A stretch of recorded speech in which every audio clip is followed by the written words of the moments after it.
community, Lawrence, Kansas. And, people always like to make fun of those of us from Kansas.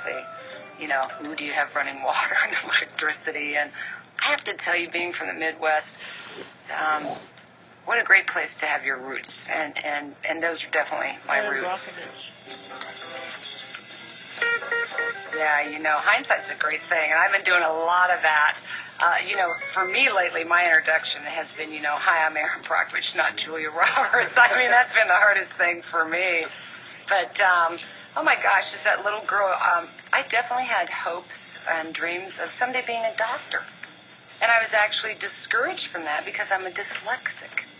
So, of course, everybody around me told me that I wasn't smart enough to do that. Now, as I grew up and matured, I clearly could start to see that, I could have a different perception of myself. And while all of them thought, I was special ed or stupid or I wouldn't succeed, I realized that was their limitations and that I could have a different choice. So my choice didn't have to be theirs. And so I started coming out of my box a little, even though I didn't get that opportunity to go to med school, which is something I clearly wanted to do. And I had a vision of being a mom, which, I became a mom. And it wasn't until after I really stumbled onto the situation out in Hinckley, California, that I could look back and see everything that my family offered me that I wasn't consciously aware of, but it was so rooted in me about the value of family and health and honor and honesty. My father's an engineer. He used to tell me stories all the time about water and that someday it would be a commodity.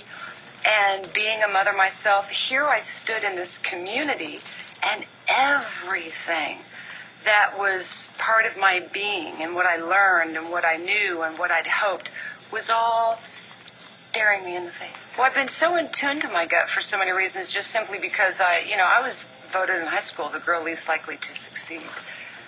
And you think, I see the look on your face. But, those failures were always in front of me. And I learned to think outside of the box. And I really believe that, when a door closes, a window opens. If we're perceptive and open to that. And so for every time the door got shut on me, I didn't want to be put in the box of self-limitations that everyone else thought I should be in.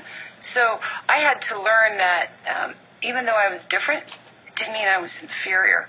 And changing my perception of how I saw myself. So I've always kind of been in that mode. There's not that pivotal moment because so much of my life was about overcoming obstacles that I channeled it into helping others.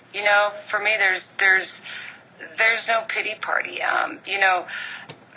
Life is just a continuum of interplays and exchanges and overlapping events, good and bad, and how we perceive them. And I don't think that I ever internalized it. I could tell you clearly, I cry. I mean, even now, the other day I got frustrated and dropped on the floor and cried. There's nothing like a good old cry.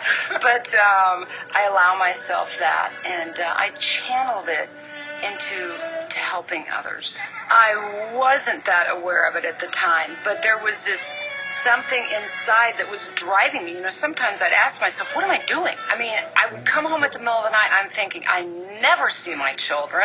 I'm investigating something that I have no business looking into. For God's sakes, look at me. I'm running around in stilettos and little mini skirts, and I never see the babies. I was making no money. I thought, what am I doing?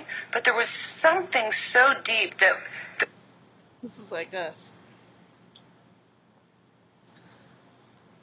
Erin Brockovich. She did the thing with Hinckley.